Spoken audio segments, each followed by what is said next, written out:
Assalamualaikum Pak Yasmi. Selamat siang.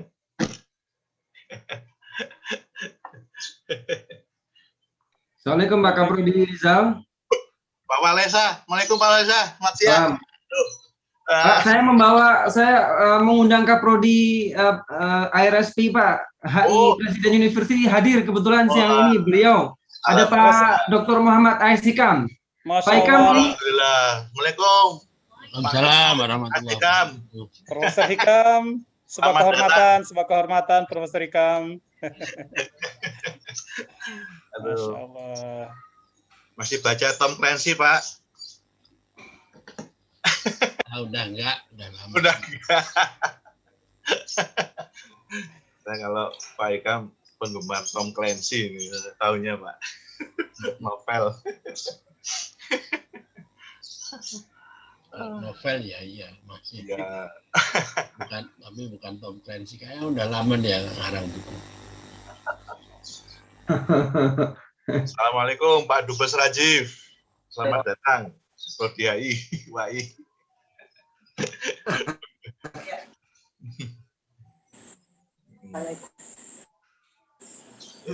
Ya, sambil menunggu. Sudah? Belum. Waalaikumsalam. Suaranya tekan aja suaranya.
Let me check.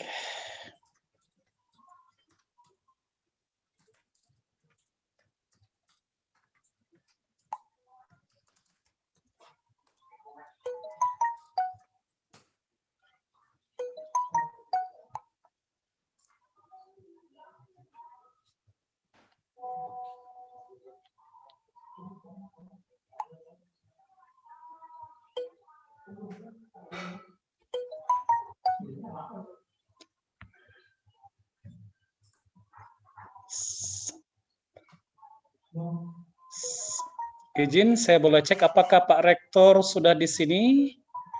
Pak Rektor UI, Pak Profesor? Profesor Asep, can I ask whether you are here or not?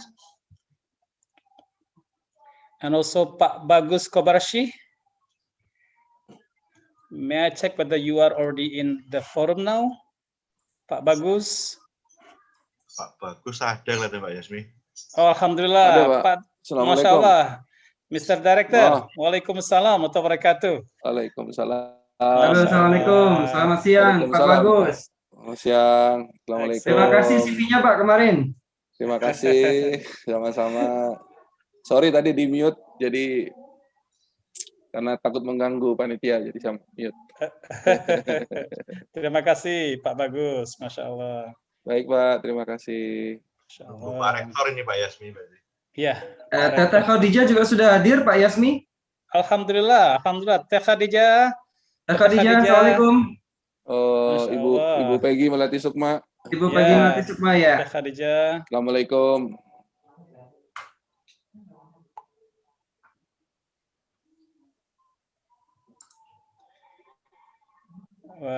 Staf beliau menginfokan agak sedikit telat memang Teteh Khadijah karena sholat dulu ya tadi. Oke. Dari Kedubes Palestina, Mas Fakhri, or even the ambassador himself, may I check whether you are here already? We do have Tobroni as the translator of the ambassador of Palestine. Tobroni? Assalamualaikum warahmatullahi wabarakatuh. Hello, Waalaikumsalam warahmatullahi wabarakatuh. Yes, thank you for being here already, Tobroni. You're welcome, my pleasure, sir. Okay. Now I think we just need to check Ambassador of Palestine. We do have colleagues from Australia already, Pak Michael, Mr. Michael there. And okay, wait. Is it from NU, Pak Yasmi? Michael is the one of the important figures in Sydney, our community in Sydney. Oh, I see. Yes, he's very active in moving the ummah there in Sydney. MashaAllah. Right. Okay.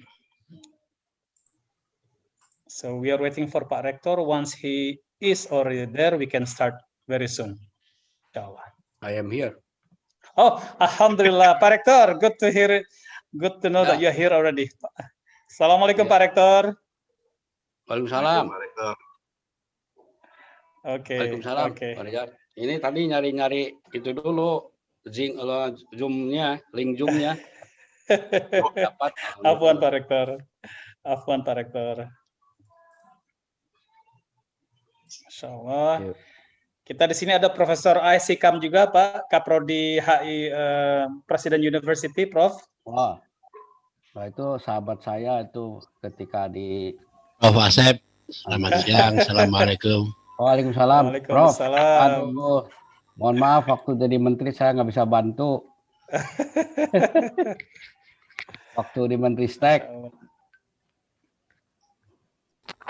Kita sudah pernah jumpa di Universitas Azhar waktu profesor saya datang beri ceramah kemarin. Ya, ntar kapan-kapan lah kita ketemu lagi ya. Sekarang di Presiden ya, Presiden University, Prof. Hikam. Masih karena nggak laku di Al-Azhar jadi ya. Nanti nyusul lah. Saya juga tinggal 3 bulan 4 bulan lagi nih Pak. Kenapa? Periodenya udah mau habis, Oktober selesai. Kecuali kalau Pak Yasmi minta lagi ya itu lain-lain lah. Kalau enggak, Masya Allah, Masya Allah. Pak Aisyikam aja lah nanti di situ. Nggak laku Pak, nggak laku. Udah laku banget, tenang. Masya Allah. Luar biasa kalau itu Prof. Hikam. Saya pernah ngebantu beliau di Ristek waktu zaman Pak itu Gus Dur tuh. Tapi nggak lama saya waktu itu keburu diminta jadi ketua departemen statistik kan. Jadi punten aja. Saya ini levelnya kaprodia, saya udah keberatan.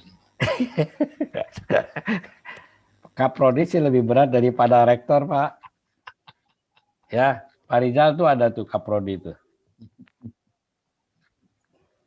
Kalau rektor mah tinggal ngikutin arah kaprodi aja. Kata kaprodi buka, tolong buka ya buka gitu aja, Pak. Kaprodi kepala sekolah ya, Bro. Mantap ini. Siap. Ayo Pak Yasmi. Siap, oke. Can start now. Ya, udah 1:15. Ya, kita masih menunggu Dubes Palestinanya, tapi mudah-mudahan dalam proses nanti beliau langsung masuk ya, Prof ya. Oke. Baik. Oke, we can start now. Bismillahirrahmanirrahim. Assalamualaikum warahmatullahi wabarakatuh. Waalaikumsalam warahmatullahi wabarakatuh. Waalaikumsalam warahmatullahi wabarakatuh.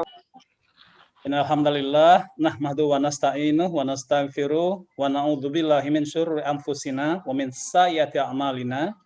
May yahdihillahu fala mudhillalah wa may yudlil fala hadiyalah. Asyhadu an la ilaha illallah wahdahu la syarikalah wa asyhadu anna Muhammadan abduhu wa rasuluh.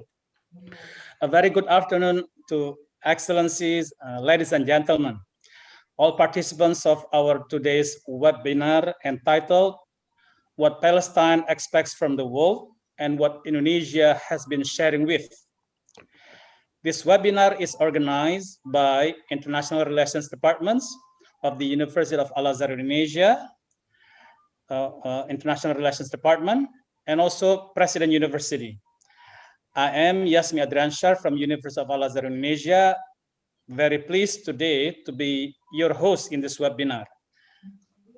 Fortunately, I'm not going to be alone because I'm going to be accompanied by my very good friend from International Relations Department, President University, Mr. Fahlesa Munabari, PhD. Fahlesa, please. Thank you very much, Pak Yasmi, who is also my best friend. Assalamualaikum warahmatullahi wabarakatuh. Good afternoon.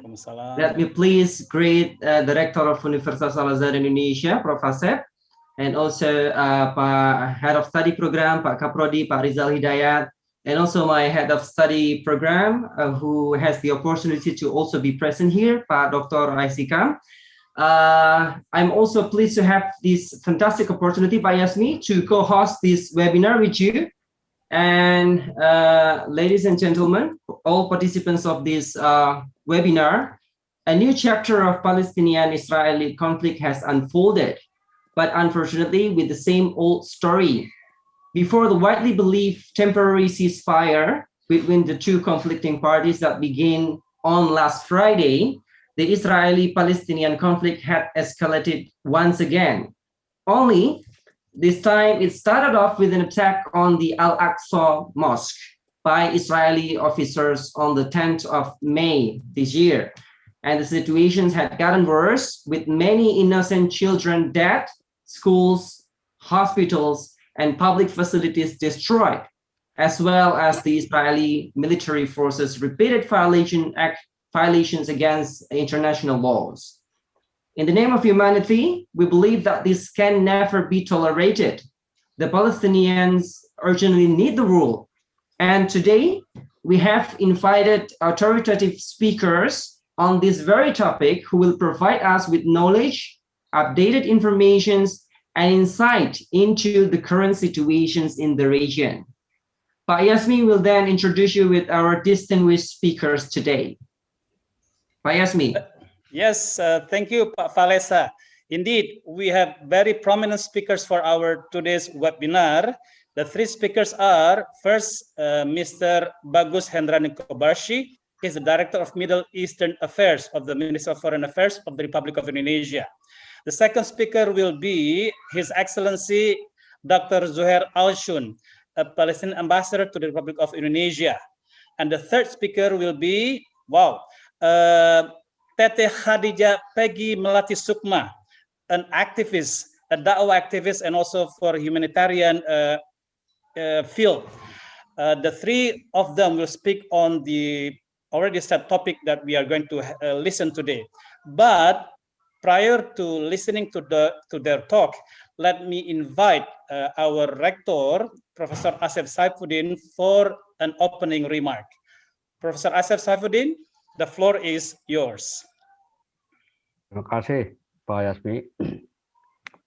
Bismillahirrahmanirrahim. Assalamualaikum warahmatullahi wabarakatuh. Waalaikumsalam warahmatullahi wabarakatuh. Allahu Akbar, Allahu Akbar, Allahu Akbar. La ilaha illallah, Allahu Akbar. Allahu Akbar, walillahilham. Alhamdulillahirabbil alamin. Wassalatu wassalamu ala asrafil anbiya'i wal mursalin wa ala alihi wa sahbihi ajmain. Taqabbalallahu minna wa minkum minal aidin wal faidin. To all of you, I am grateful to be here. Especially I saw one of my respected person from University of Presiden University, Bapak Dr. A.S. Hikam, yang is the former Minister of Research and Technology under Presiden Gus Dur, which I was at that time helped him as an assistant deputy for about 6 months, but I couldn't continue due to my wajib job in Bogor. I would like to thank especially to several prominent persons who provide their thought in our webinar today, as mentioned by Pak Yasmi earlier. First is Mrs. Khadijah Peggy Melati Sukma. She is a public figure who concerned with humanity. And Mr. Bagus Kobarsa, he is a Director Middle Eastern Affairs under Ministry of Foreign Affairs, Republic of Indonesia, and His Excellency Mr. Zuhair Al-San, Ambassador of Palestine to the Republic of Indonesia, and for sure, Pak Yasmi as well as Pak Fahleza, thank you very much for organizing this very important topic, especially in this day. We almost hear almost every day about the conflict of Palestine and Israel. I think all of us concerned our situation in the Palestine now. We do not really want that tragedy last forever. We need to support to stop the brutal attack from Israeli militaries. I think war is an organized murder which has to be stopped. Religion, for my opinion, I really believe religion is for the humanity as well as for rahmatan lil alamin. Therefore, I would like to quote some of the speech from the Minister of Foreign Affairs of the Republic of Indonesia in the UN Assembly. I think at PBB at the time, yeah, Pak Rizal, yeah, about what last week, yeah, such as the follows. I am here today to fight for humanity. I am here today to fight for justice for the Palestinian people. I am here today to call for end the violence and for immediate ceasefire to save the life of innocent people, including women and children. The safety and well-being of mankind is always number one priority for us. And I also would like to give you a modified song of John Lennon, but for the moment I don't want to sing first because I see Mr. Pahikam is here, so he sing more than me. So I just want to read my modified song of John Lennon. Imagine there no murder. It is easy to try. You have to open your mind as well as your heart. Imagine there no selfish. it is easy to do, nothing to kill or die for. It is nice for us too, living life in peace.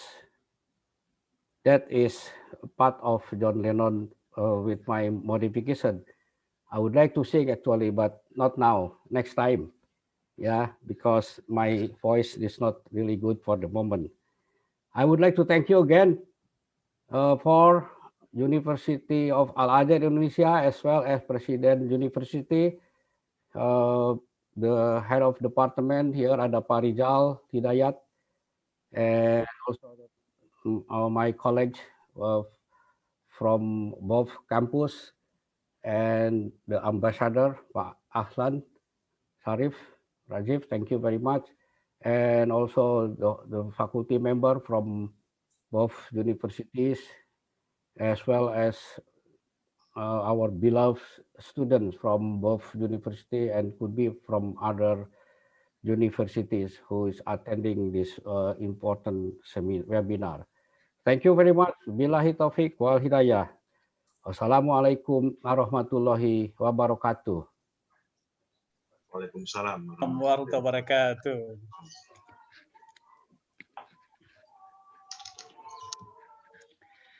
Yes, thank you so much, Professor Azhar Saifuddin, for the very kind opening remarks for our event today, and also for even bringing the very meaningful words from the song Imagine. Yeah, thank you so much, Pak Rector, for that. So maybe one day we can listen to your voice directly. Okay, Inshallah. Sure. Don't worry. Again, we'd like to welcome Ambassador of Palestine, Dr. Ausun, for being here already. Thank you, Ambassador, for being with us already this afternoon. Of course, we are going to invite you later on and also introduce you a bit to the audience. And before that, we are going to invite Mr. Bagus Kobarshi, and of course, he's going to be introduced by our dear colleague, Mr. Falesa. But again, Ambassador, here in our forum, we have Professor Azhar Saifuddin, Director of University of Al-Azhar Indonesia. We have also Professor A.S. Hikam from President University. We do have also other colleagues from other faculty members from the two universities, and also from other participants from everywhere, not only from Indonesia, from Australia, from Taiwan, inshallah, and also from other countries. So thank you so much, Ambassador, for being here, and also thank you for everybody for being here as well. Pak Falesa, please.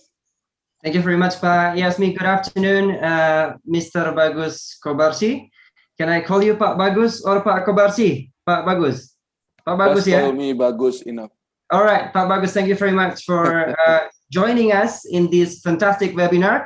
And ladies and gentlemen, Pak Bagus currently serves as Director of Middle Eastern Affairs with the Ministry of Foreign Affairs of the Republic of Indonesia. And I'd like to read his short biography to you all. He graduated from the University of Indonesia, majoring in political science. And also he graduated from the University of Indonesia for his postgraduate degree in international relations. All right. Pak Bagus Hendraning Kobarshi, the time is yours, Pak.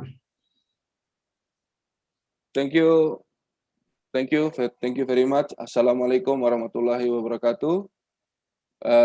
My dear colleague, Ambassador Palestine Zuhair Al-Sun, and Pak Rektor Universitas Islam Al-Azhar, Pak Azhar Saifuddin, and then Bapak A.S. Hikam from President University, and then also Pak Tabrani from Embassy of Palestine, and of course, moderator, Mr. Fahleza Munabari, and the last but not least, this is my dearest colleague, my best friend forever, Mr. Yasmi Adriansah, PhD.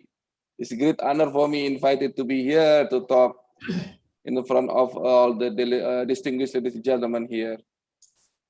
Thank you very much for inviting me to present, and not to present actually, just to share just to share some information that maybe it's very important or maybe you have known before, but this in connection with the topics today regarding what the world expect, what Palestine expect from the world and what Indonesia has been sharing with. I think it's very hard topics, but allow me, Excellency Ambassador, to talk first, and then I just want to make it. First of all, how many minutes do I have to take for the presentation? Pak Bagus, you have about 15 minutes, Pak Bagus. 15 minutes. Okay, hopefully I will try to be disciplined. Can I share the share screen? Yeah. Of course, please, Pak Bagus. Okay.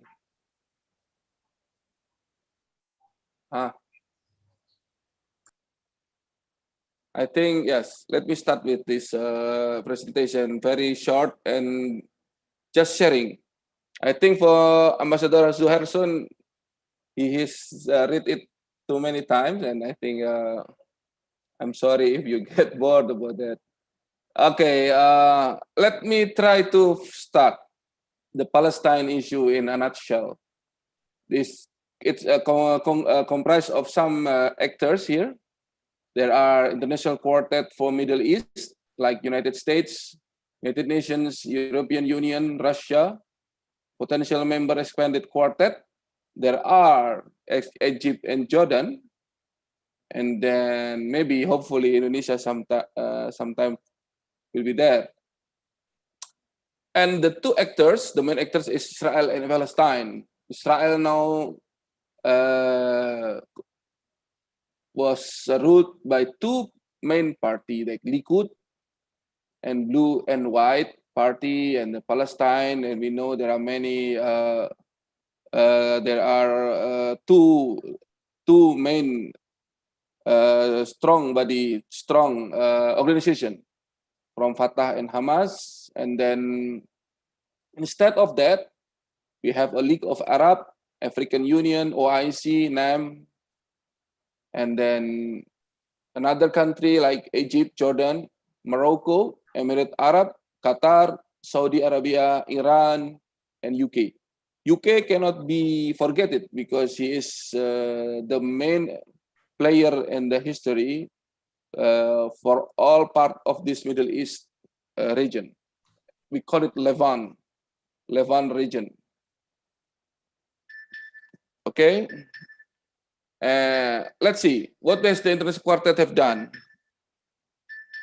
The latest meeting of International Quartet was held virtually on March 23, comprised of UN, US, Russia, and European Union.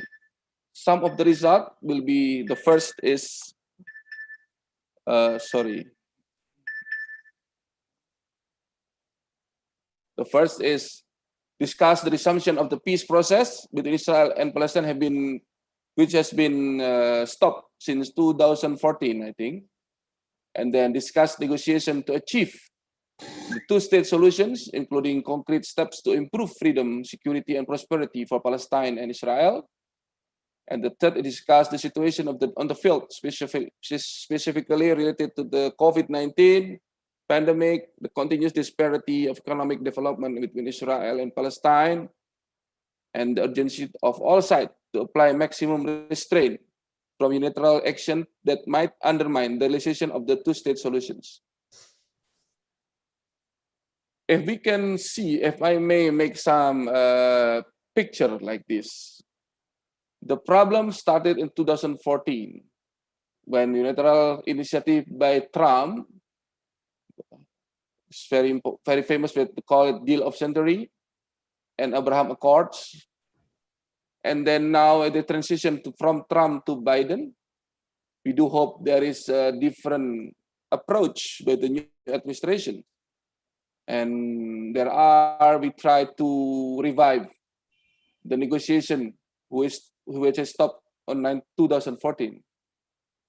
And going through this four main state actor, United States, United Nations, European Union, Russia, and the Quartet, like I said before. Okay, let's see. Actually, the conflict Arab and Palestine has happened for maybe since to 1948, or maybe more than that. Maybe we can say the Balfour Declarations, and then we call it some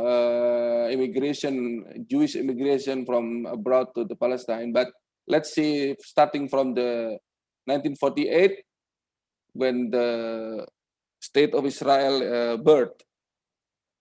But we talk about the latest story where I have believed that most of you have known, but I just want to give some of insight here that it just actually coming from the first is from the Sheikh Al-Jarrah problem, and then it's getting bigger and bigger with the demonstration in the Masjid Al-Aqsa, the atrocities used by the Israeli police, and then until the victims coming.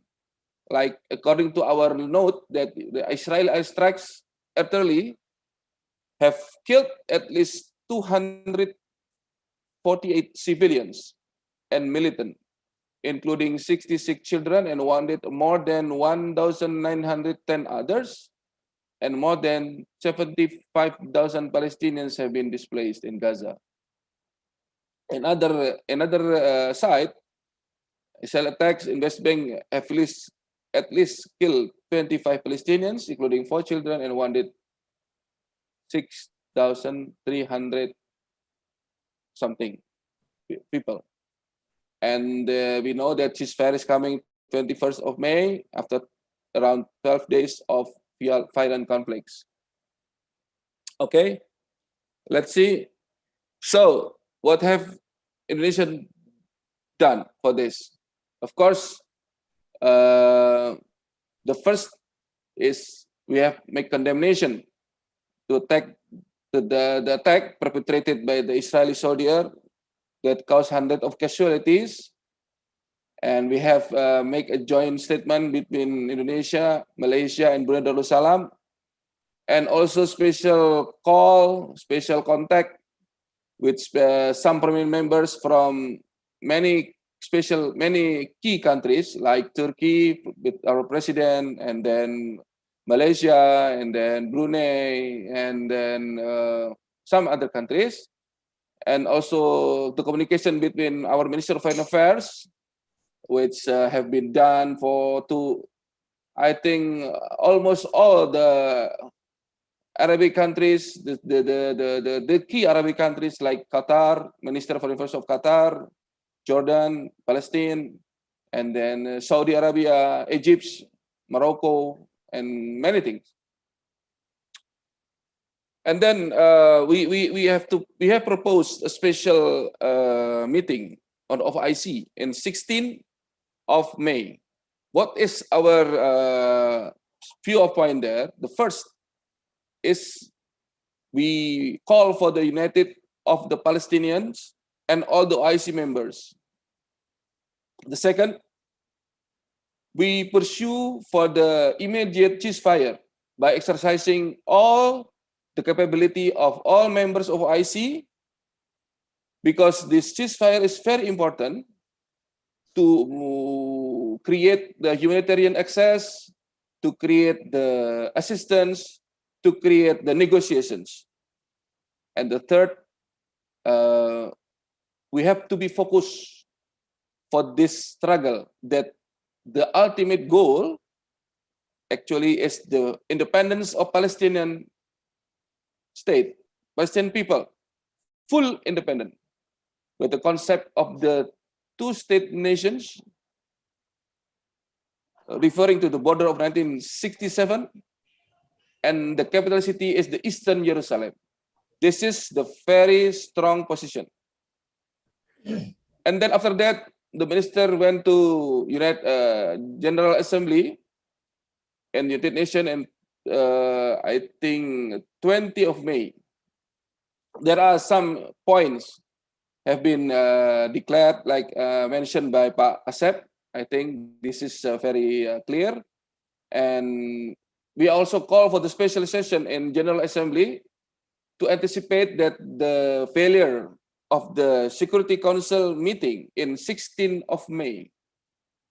They failed to make the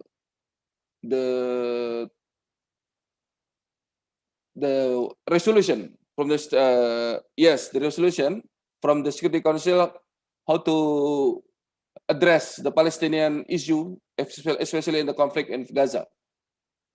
And now, instead of that, we encourage the extraordinary meeting on non-aligned movement, which is now chaired by the Azerbaijan. And this is how to echo the Palestinians' spirit around the world, instead of in United Nations, OIC, Arab League, New Line Movement, Non-Aligned Movement, and another part of the United Nations. Like now Indonesia is the member of Human Rights Council, and also Indonesia now is the vice chair of the United Nations Commission for Unalienable Rights for the Palestinian people. So we use all means we have. We use all the venue. We try to optimize all the possibility. And then let's see what have we done to the Palestine to support the struggle of the Palestinian people.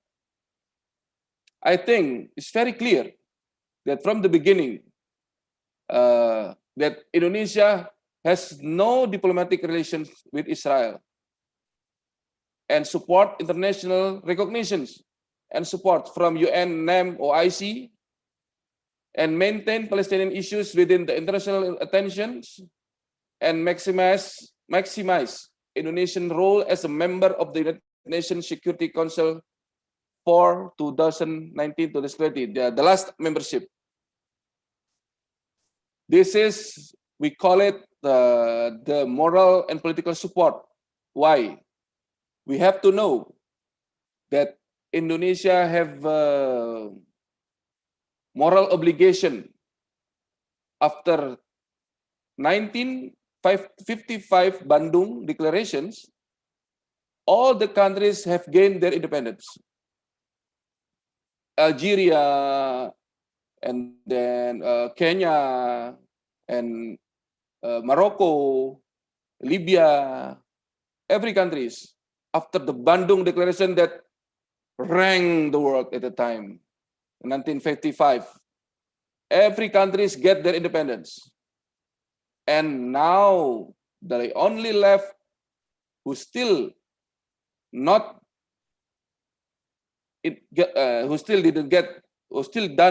get their independence is Palestine. At that time, Palestine come as a delegation to the Bandung Declaration. This is the first. The second,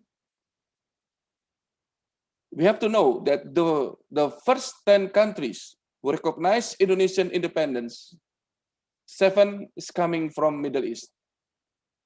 The first is Palestine. The name of the Mufti at the time, if I'm not mistaken, Mufti Muhammad Ali Al-Husseini. He delivered the speech in Berlin radio and disseminated by Al-Ahram newspaper. After that, followed by the Egypt, Lebanon, Syria, Jordan, Yemen, Saudi Arabia, and after that, the 3 others is not from Middle East, but is Islamic countries, Turkey, Afghanistan, and Iran. This is the first 10 countries who recognize Indonesia. Why we need it? Because during that time, Indonesia is facing a very harsh time to defend our independence. We have our government, we have our people, we have our own land. But of course, we need recognition from the other countries. And the recognition is coming from our brother in Middle East, especially from Palestine. Support for Palestine autonomy. I think this is the second our support, strengthen bilateral cooperation. We are now on the way to help the first joint commissions, establishing bilateral mechanism, bilateral consultation, joint commission, shift focus towards economic partnership. So we have to materialize the cooperation and relations with Indonesia and Palestine, not only in political term, but also we have to do more broader in economics and cultural and social and many things. We call it the capacity building. And this is the program we dedicated to our brother in Palestine.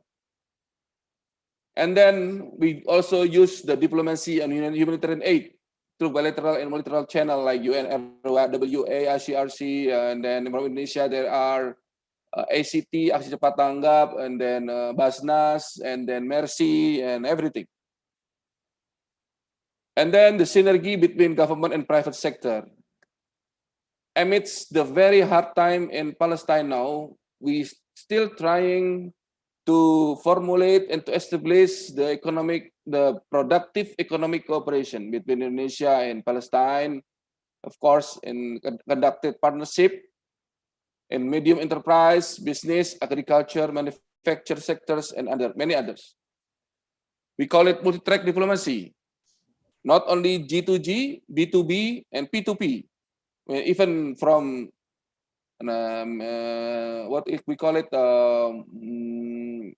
press, prominent member, prominent people, and non-government organization, etc. Okay.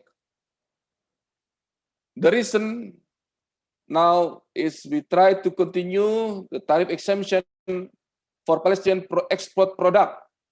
The Palestinian product was established in Palestinian land. For instance, zaitun and dates and some fruits. And now we also on the way to finish the establishment of construction of the hospital in Hebron, initiated by Majelis Ulama Indonesia.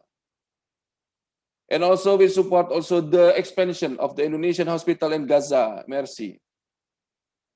Also establishment and reconstruction of the schools of Ramallah and Gaza. And also we have make training authority about the unconventional water treatment, Palestinian police, yeah, especially in the field related to the Interpol, or carried out by Indonesian police on February 2020. And then the newest one, the recent one, is the support to the establishment of Palestinian Food and Drug Authority by Memorandum of Understanding signed by our side is BPOM. I don't know what is in English BPOM, but we aim this, we pursue this cooperation to reach the food and security. The food security and the food security and the medical cooperation. The last, I think we have just in terms of the pandemic. Now also we are on the way to provide the humanitarian aid. It's around, if we call it in rupiah, it's around 33.12 billion rupiahs. This is the commitment of Indonesia actually since 2020, and because of the COVID and then also many lockdown and everything. So very sorry that it could be done immediately, but we are on the way to finish this assistance, and still there are still more and more people, more and more support for the Palestinian people, Palestinian government, Palestinian struggle. There are also many Palestinian students studying in Indonesia, And I think I have read some of their thesis.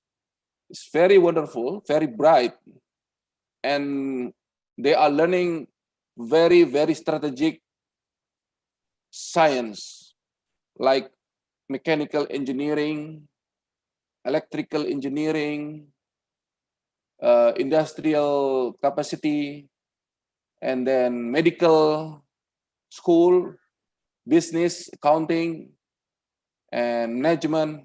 Wow, and they are scattered in many universities in Indonesia. And this is a very, very good resources that to prepare, inshallah, next time when Palestine get their independence, they're ready to work together with all the nations in the world to build and to enhance the social development, economic development, and we do hope that Palestinians will get their independence as soon as possible. This is not about the religion. This is not about the special condition.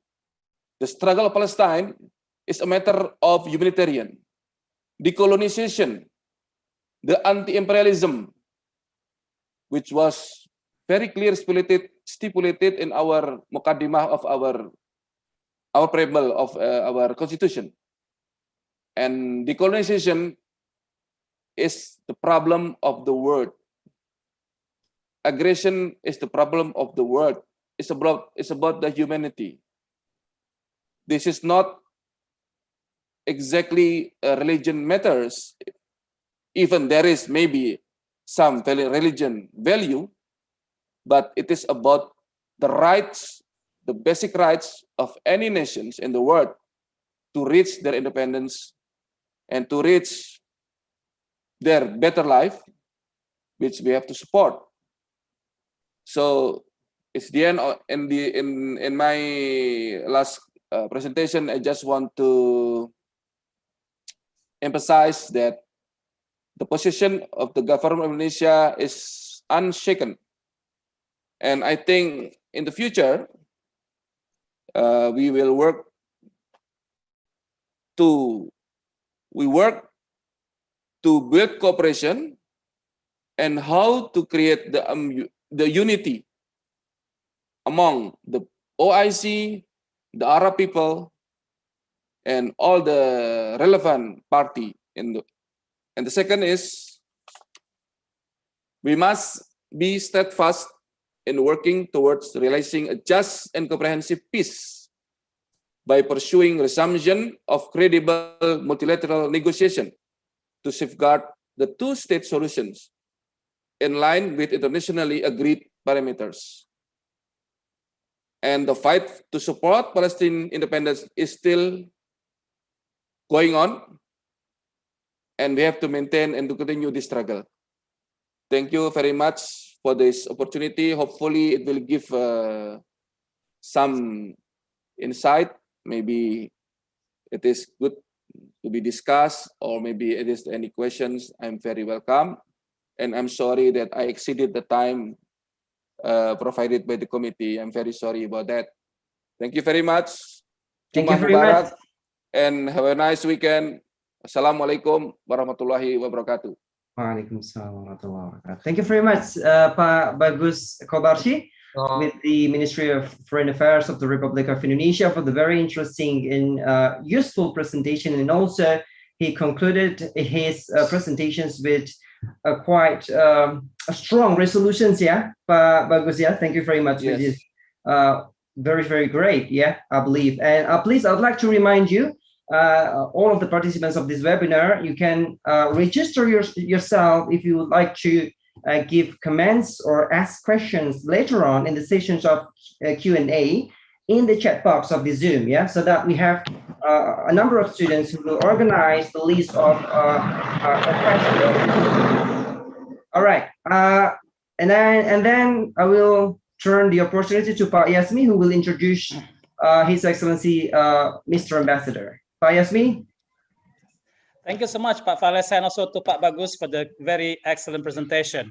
Now let me turn to the next speaker, who will be Ambassador of Palestine, Dr. Zuhair Al-Sun. So prior to having him giving the talk, let me read for his brief biography, let's say.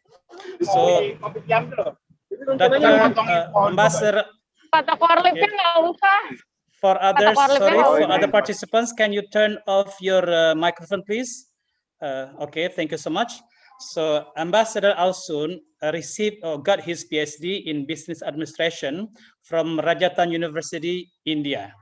So prior to becoming an ambassador to Indonesia, as a career diplomat, he was a diplomat to Tunisia, and also he served as Director General at the PLO, the Arabs and Islamic Affairs Politics Section, and later on he served at Palestine Embassy in Bosnia-Herzegovina, Sarajevo, and also to Ethiopia, Kenya, and Uganda, and also to African Union as the permanent representative of the PLO.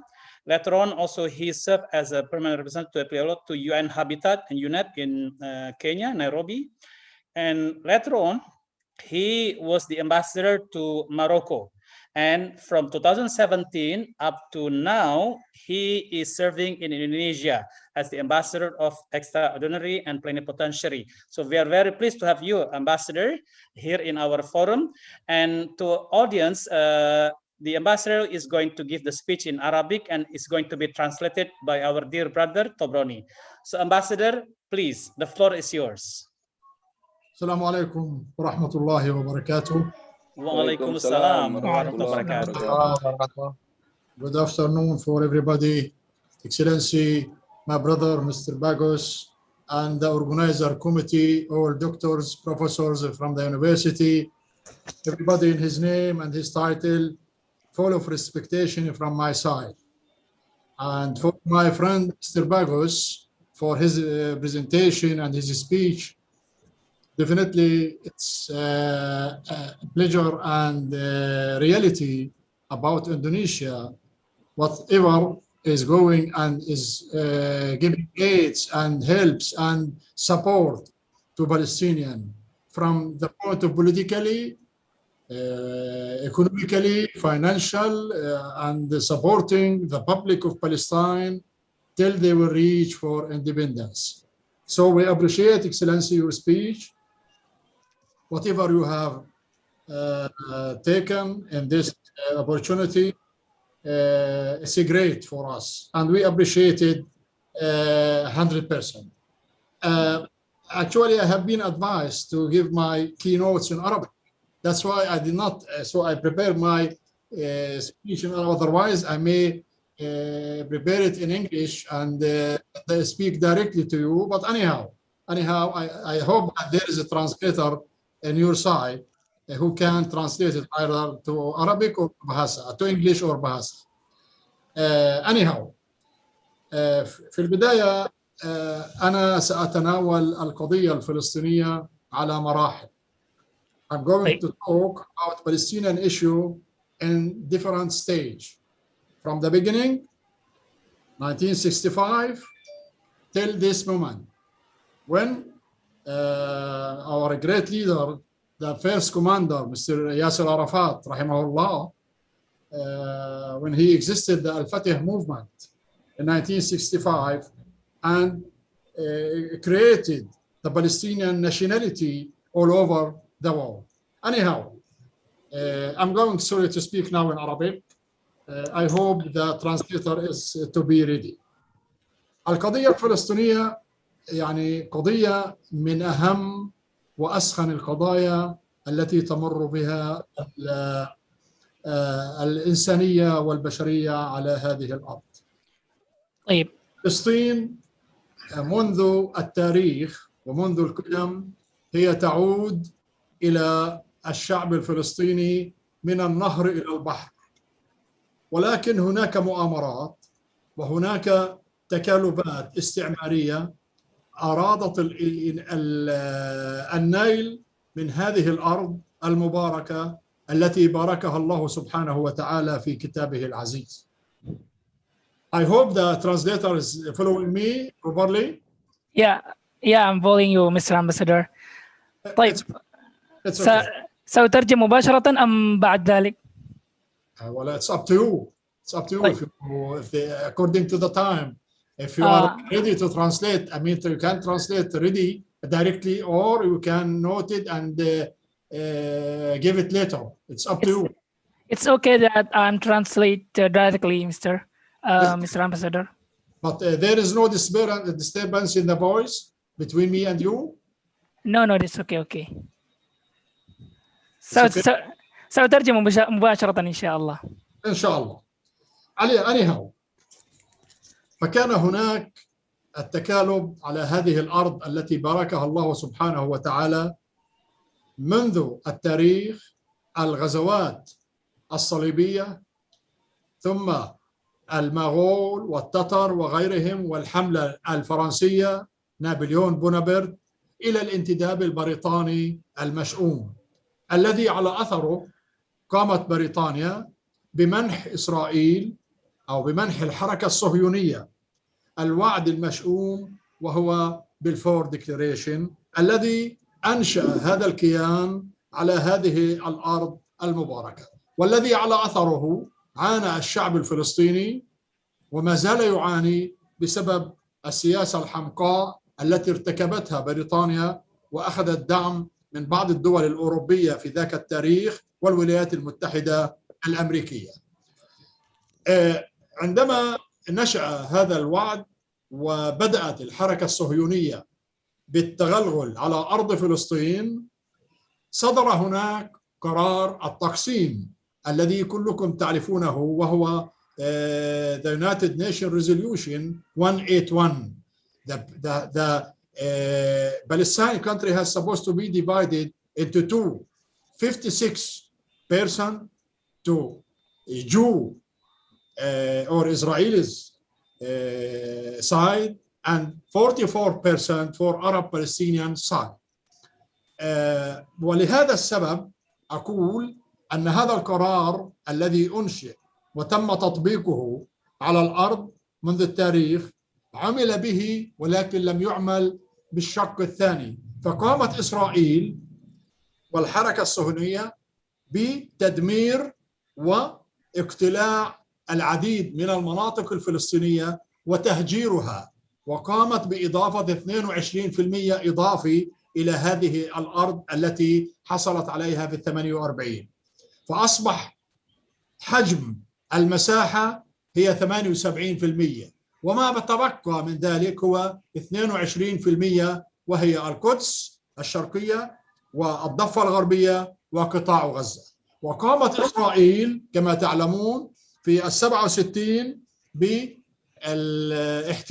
هذه الأراضي الثلاث، فأصبحت فلسطين قاطبة تخضع للاحتلال الإسرائيلي، إلى أن مرت مراحل الثورة الفلسطينية من عمان إلى لبنان إلى سوريا، وانتفض الشعب الفلسطيني في 87 كما تعرفونها، وهي انتفاضة الحجارة 5 سنوات التي قادت إلى اتفاقية أوسلو عام 1993. هذه الاتفاقية التي على أثرها اعترفت إسرائيل بمنظمة التحرير الفلسطينية الممثل الشرعي والوحيد للشعب الفلسطيني، ونحن اعترفنا بوجود إسرائيل على أرضنا من أجل أن يكون هناك سلام وأن يكون هناك استقرار دائم على هذه الأرض المباركة. وكان هناك رؤية أن يصبح هناك حكم ذاتي ل5 سنوات، ومن ثم تنفذ هذه الاتفاقية التي وقعت في 94 في البيت الأبيض في واشنطن. لكن جاء الغدر الإسرائيلي والتطرف الإسرائيلي عام 95 في 4 نوفمبر، قاموا بقتل إسحاق رابين الذي كان مصمم على صنع السلام مع الرئيس الراحل ياسر عرفات. والأيدي التطرف الصهيونية هي التي اغتالت إسحاق رابين رئيس وزراء إسرائيل السابق. ومن ذاك التاريخ أيها الإخوة والأخوات ونحن ما زلنا نعاني، حيث انقلب السحر على الساحر، وأعادت الأمور إلى نقطة الصفر. من ذاك التاريخ وحتى الآن ونحن نعاني بخداعات ومراوغة من الحكومات الإسرائيلية المتعاقبة، لأن إسرائيل في قناعتها الداخلية لا تريد السلام، لا تريد أن تصنع السلام على أرض السلام. وتعلمون أنها حاصرت القدس وعملت على تهويد مدينة القدس المقدسة، وقامت بإجراءات كثيرة، توسيع الاستيطان إلى آخره، وتهديم واعتقال وسجن ومن ممارسات تدل على أن هذا الكيان رافض للسلام ولا يريد أن يسير قدما نحو هذا الوضع. على كل حال لا أريد أن أتحدث عن المشهد الأخير الذي جميعكم شاهدتموه من اعتداء وتدمير وقتل للأطفال. هذا ليس جديدا علينا وليس أول مرة، لقد حصل في العديد من المرات وفي السنوات السابقة 2008 2014 وما بينهما وما قبل ذلك، ومذابح جنين في العام 2000 عندما ارتكبها شارون، وما قبل ذلك في لبنان وما قبل. هذه هي سياسة إسرائيل العدائية. المؤسف بالأمر أن السياسة الدولية كما تعلمون صدر عنها آلاف القرارات ومئات القرارات عن مجلس الأمن والجمعية العامة للأمم المتحدة، ابتداء من القرار 181 الصادر عن مجلس الأمن بتقسيم الأرض الفلسطينية. منذ ذاك التاريخ يعني للأسف الأمور أقول نائمة، لا هناك استعداد من المجتمع الدولي لتنفيذ القرارات التي عمل على إصدارها، بل هو مجرد أنه يصدر بيانات إدانة ويتحرك بخجل، وكان إسرائيل بعبع تخيف العالم للأسف. أنا الذي أريد أن أركز عليه في هذا الجانب أن السياسة الأمريكية للأسف سياسة منحازة إلى العدو الصهيوني في كل المراحل، ونحن نعاني من هذه السياسة التي تتعامل بمكيالين، تدعم إسرائيل، تقدم السلاح إلى إسرائيل.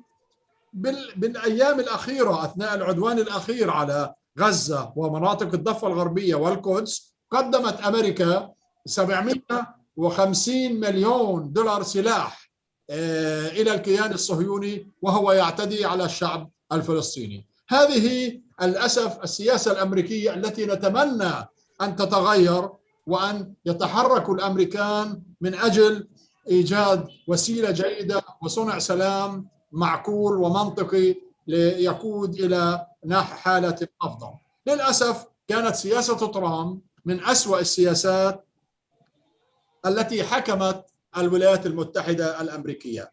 اعترافه بالقدس عاصمة لدولة إسرائيل، صفقة القرن، ونقل السفارة الأمريكية وقطع المساعدات عن الأونروا وإغلاق مكتب منظمة التحرير الفلسطينية في واشنطن. كل هذه العوامل للأسف ارتكبها الرئيس الأمريكي ترامب، ولكن كان رد الشعب الفلسطيني صارما حازما في هذه المسألة، الرفض الكامل لهذه الخطة. ونعم استطعنا إفشال كل المؤامرة الأمريكية التي قادها ترامب، وذهب ترامب إلى الجحيم. سقط ترامب في الانتخابات، وأنا أقولها لكم أن القضية الفلسطينية كانت الأساس الأساسي في رحيله عن سدة الحكم. جاءنا الآن بايدن بشائر ربما يعني أقول تقود إلى وضع أفضل، وكان وزير خارجيته منذ أيام في فلسطين، التقى الرئيس الفلسطيني محمود عباس، وكان هناك تطلع نأمل هذا التحرك الدولي والتحرك الأمريكي أن يقود إلى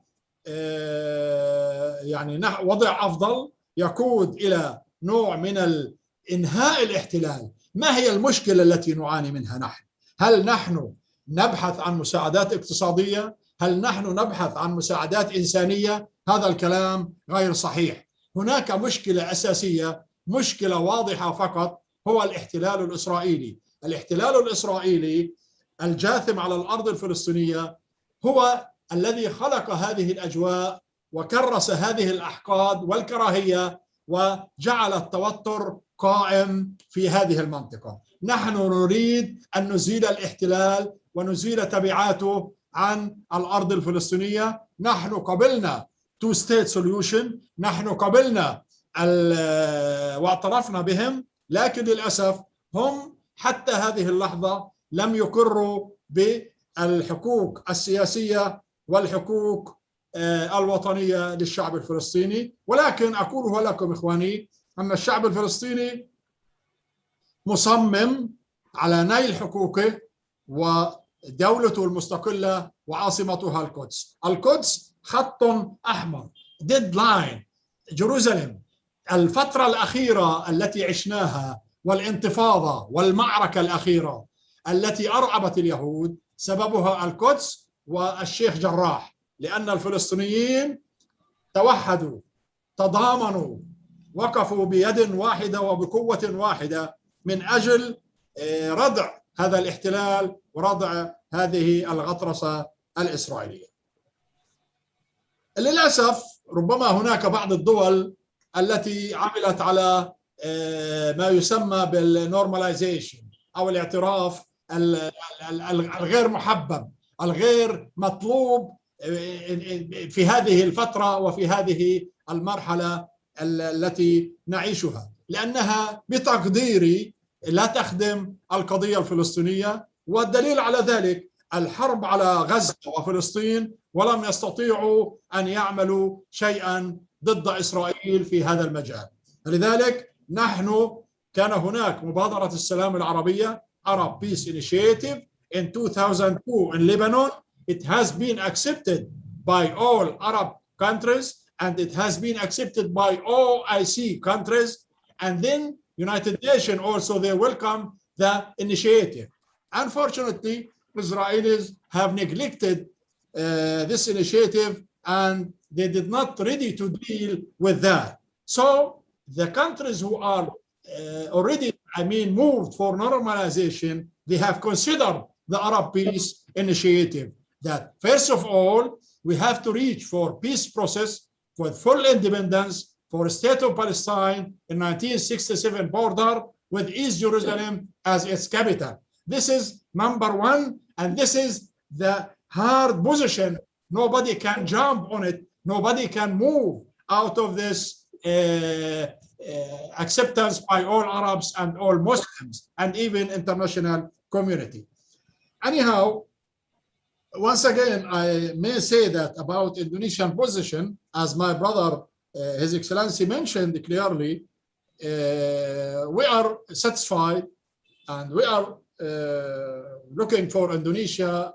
They are playing very important and very hard and stand strong support for Palestinian. I'm sure there is more pressure. Many times I have discussed it with all of my friends from the foreign ministry and others.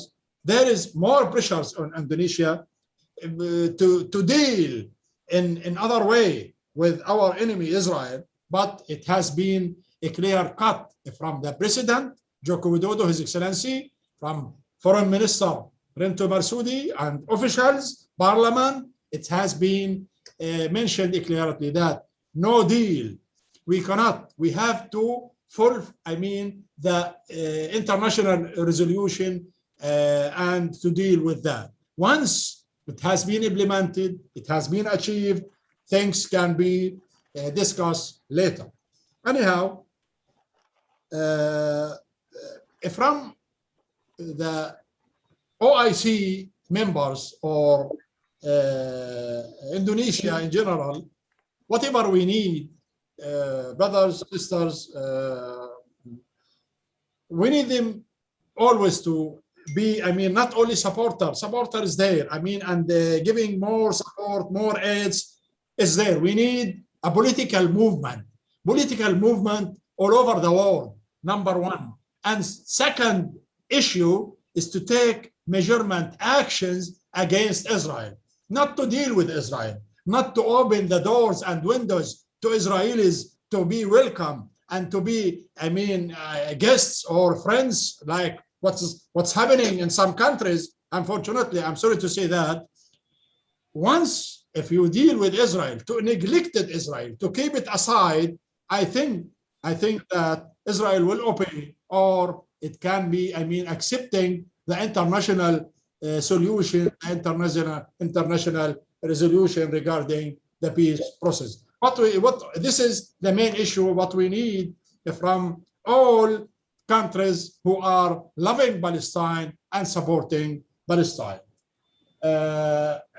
In one sentence more, I have to say, my brothers, رحم الله شهداءنا الأبرار الذين قدموا لنا العزة والكرامة والأباء، وكان الله بعون أمهاتنا الثكلى وجرحانا الأبطال وأسرانا البواسل ومن فقدوا بيوتهم الآمنة، وقلوبنا تعتصر ألما على الأطفال لم يبلغوا سن الحلم وباتوا اليوم يضمهم تراب فلسطين. وهنيئا للشعب الفلسطيني ووحدته وقوته وصموده. لقد فهم العالم كله بأن القدس هي عاصمة الشعب الفلسطيني وهي مفتاح الحرب والسلام. Second, وحدة الشعب الفلسطيني في كل مكان، هذا ما صدر مؤخرا وما ثبت مؤخرا عن الشعب الفلسطيني. تضامن عالمي غير مسبوق مع القضية الفلسطينية في كل قارات العالم، حتى في أمريكا، وخاصة في أمريكا التي تشهد تحولا، تغيير حقيقي في ميزان الردع مع الاحتلال الإسرائيلي. وكلكم شاهدتم كيف الإسرائيليين يهربون ويتخبون في الخنادق والملاجئ بسبب ما يجري حول خلينا أقول الشجاعة التي قاموا بها الفلسطينيين. In the end, I may thanks all of you and sorry for maybe giving more time, but anyhow, Palestine and Palestine cause, it need to be discussed in long hours to be taken the reality. Anyhow, thanks again for everybody, and I'm ready if there is any question can be asked or any statement can be added. Assalamu alaikum warahmatullahi wabarakatuh. Waalaikumsalam warahmatullahi wabarakatuh. Tabrani, please the translation. Ya.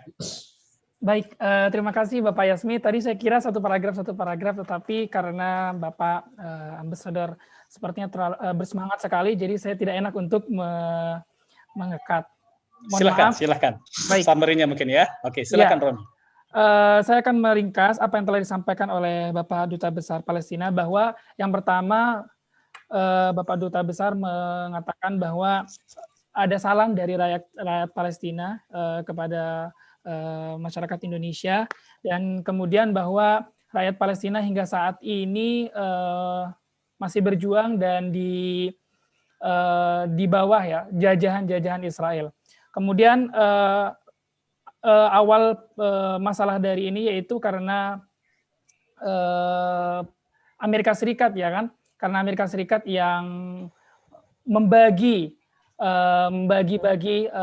itunya daerah Palestina. Seperti yang kita ketahui bahwa sejak sejarah yang lalu Palestina ini dikuasai oleh kolonial, dan kemudian ada perang salib dan ada Napoleon Bonaparte, mandat Prancis, mandat Inggris, hingga deklarasi Balfour yang menjadikan tanah Palestina ini terpecah belah, hingga terdapat resolusi PBB 181 yang membagi tanah Palestina menjadi beberapa bagian untuk Israel dan beberapa bagian untuk Palestina. Kemudian Palestina sebenarnya sudah melakukan negosiasi, Palestina sudah melakukan niat baik untuk menjaga perdamaian di Al-Quds, yaitu dengan cara melakukan perundingan, yaitu seperti yang kita ketahui ada perundingan Oslo I, Oslo II, yang mana rakyat Palestina dan pemerintahan Palestina mengakui keberadaan Israel di daerah situ, dan yang terpenting adalah untuk menjaga perdamaian. Namun Israel selaku penjajah dan penindas menolak perdamaian ini dan merusak perjanjian perundingan Oslo I dan Oslo II. Lalu kemudian apa yang menyebabkan hal ini terjadi? Karena dukungan Amerika Serikat kepada Israel, yaitu seperti yang disebutkan oleh Bapak Duta Besar Palestina, terdapat 750 juta bantuan senjata kepada Israel yang digunakan Israel untuk menjajah Palestina. Nah, dan karena politik Trump, yaitu politik terburuk sepanjang sejarah politik Amerika Serikat, karena telah memotong bantuan dana ke UNRWA, ya, salah satu organisasi di PBB yang mengurusi masalah Palestina, itu dipotong oleh Donald Trump dan kemudian memindahkan ibu kota dari Tel Aviv ke Yerusalem. Hal ini merupakan politik terburuk Amerika Serikat selama pemerintahan Trump. Alhamdulillah sekarang Donald Trump turun dan Donald Trump digagalkan oleh banyak dukungan termasuk rakyat Palestina. Sekarang harapannya dengan presiden baru Amerika Serikat yaitu Biden, ada pendekatan-pendekatan atau approach yang bisa menjadikan Palestina lebih damai. Kemudian Palestina, seperti apa yang dikatakan oleh Bapak Duta Besar Palestina, bahwa Palestina sangat mendukung two-state solution atau solusi dua negara. Namun Israel hingga saat ini selalu tidak menghormati niat baik tersebut dan selalu melanggar garis merah. Seperti yang dikatakan Bapak Duta Besar bahwa Al-Quds Khat Ahmar, yang mana artinya bahwa Al-Quds merupakan garis merah. Jadi tidak ada yang boleh melompat atau tidak boleh ada yang memasuki bahkan mengikut campuri dan menindas Al-Quds. Karena rakyat Palestina akan bersatu untuk melawan penjajahan. Lalu kemudian tadi Bapak Dubes mention atau menjelaskan tentang beberapa negara yang melakukan normalisasi, padahal menurut Palestina normalisasi itu tidak dibutuhkan. Dan Indonesia sudah sejak awal mengatakan bahwa tidak ada no deal atau tidak ada kesepakatan dengan Israel. Terakhir, bahwa seperti yang dikatakan oleh Bapak Dubes, kami juga membutuhkan gerakan-gerakan politik untuk memerdekakan Palestina dan juga langkah-langkah yang konkret untuk menjaga agar Israel tidak menyerang. Karena bukan dengan cara membuka pertemanan, membuka pintu dan membuka jendela dengan dengan Israel, tetapi justru harus ada gerakan-gerakan politik untuk melakukan perdamaian. Terakhir, Bapak Duta Besar Palestina menyampaikan bahwa rahimahullah kepada para syuhada, semoga Allah merahmati, semoga Allah memberikan surga kepada para syuhada dan memberikan selamat kepada persatuan rakyat Palestina untuk melawan para penjajah. Dan terakhir, seperti yang kita ketahui bersama bahwa Israel takut dan bersembunyi. Hal ini karena keberanian rakyat Palestina melawan penjajahan. Terima kasih. Demikian ringkasan atau summary dari pidato dari Bapak Duta Besar Palestina. Terima kasih Bapak Yasmi, saya kembalikan. Demikian. Wassalamualaikum warahmatullahi wabarakatuh. Waalaikumsalam warahmatullahi wabarakatuh. Thank you so much, Tobroni, for the very kind translation, for the very able translation of the speech by the Ambassador of Palestine. So let me just read a little bit summarize what has been translated by Ronnie to the audience who cannot understand Indonesians, let's say, even the majority of you can understand Indonesian. At least the latest part is that the Ambassador of Palestine is hoping that there will be continuous political movements from anywhere, including from Indonesia, and also the concrete actions from Indonesia too. Yeah, of course, like has been mentioned by Pak Bagus, Indonesia has been there already. Quite many things has been done, but of course, it is expected that this assistance keep continuing until Palestine get their independence. Thank you so much, Tobroni, and also for Ambassador of Palestine for the very excellent speech. Now, let me switch to the next speaker, and I'll give the floor to our brother, Falesa. Please, Falesa. Thank you, Pak Yasmi. We believe that we are very lucky and honored, Pak Yasmi, to have a political speech which is really strong by Mr. Ambassador, Pak Yasmi. So yes, that we have, a clear posture of Mr. Ambassador on this particular issue. And actually, he also emphasized the need of Indonesia support, continued support of this Palestinian cause. All right, now we're switching to our last but not least speaker. I'd like to greet Teteh Khadijah Peggy Melati Sukma. Assalamualaikum, Teteh Khadijah. Good afternoon. Waalaikumsalam warahmatullahi wabarakatuh. Good afternoon, everybody. Assalamualaikum. Thank you very much for joining us, Teteh. Can I call you Teteh? MashaAllah, thank you very much for having me here. Thank you very much for having me here. All right. Can I call you Teteh or Ibu? Ibu Khadijah? Just call me Tata. Tata means sister, so I'm like a sister of everybody, inshallah. All right. Thank you very much, Tata. And I'd like to read your short bio as you send it to me, to our audience. Yeah, as you have already known, just take most of the audience. of it because it's quite long. Just take little of it. Okay. All right, Tata. Okay. I believe that all of the audience already know about you, Tata. Yeah. Yes, Tata Khadijah Peggy Melati Sukma used to be an Indonesian public figure, a very popular Indonesian public figure or artist, who is now turning to be a Muslim preacher, activist, and she's also running a foundation called Khadijah Foundation, and her foundation activities revolve around the activities of philanthropy and humanitarian assistance. And what is interesting is that among her foundation's activities were establishing dwellings and schools for Rohingya refugees in Aceh, and mobilizing support for the victims of Syria and prolonging civilian conflicts, and of course, as well as support for the people of Gaza and Palestine. Yeah, it is an honor for us to have you, Tata. Could you please share us about your experience in running your Khadijah Foundations, Tata? Okay. Bismillahirrahmanirrahim. Assalamualaikum warahmatullahi wabarakatuh. First of all, I would like to send my sincere salam to all the organizing committee, especially to Mr. Yasmi, that has been continuously in touch with me, mashallah, and to make everything happen today, especially for me, to be part of this very important discussion, of course, for a humanitarian activist like us, especially for us that working for Palestine.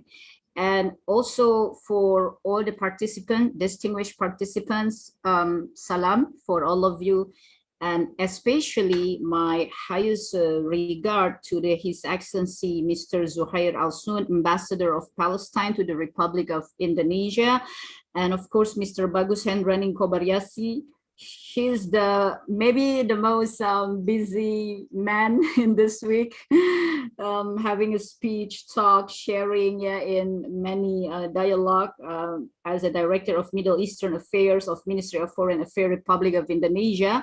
And of course, to the Professor Dr. Asep Saifuddin as Director of University of Al-Azhar, Indonesia.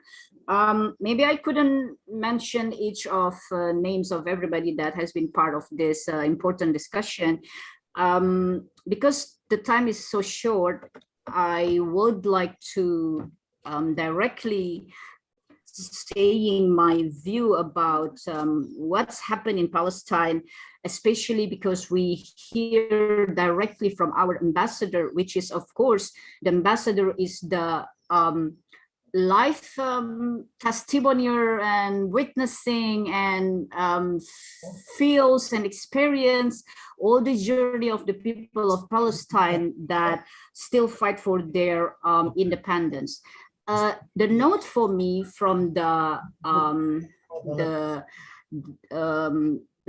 delivery from the ambassador is ambassador open it and remind us about the Holy Land, which is in Quran. It has been mentioned by Allah in the Surah Al-Isra number 1 that it is a land that having a barakah, a land of barakah. So a land of barakah is a land that has to be in the peaceful status, and then has to be a land that being respected by all the human race.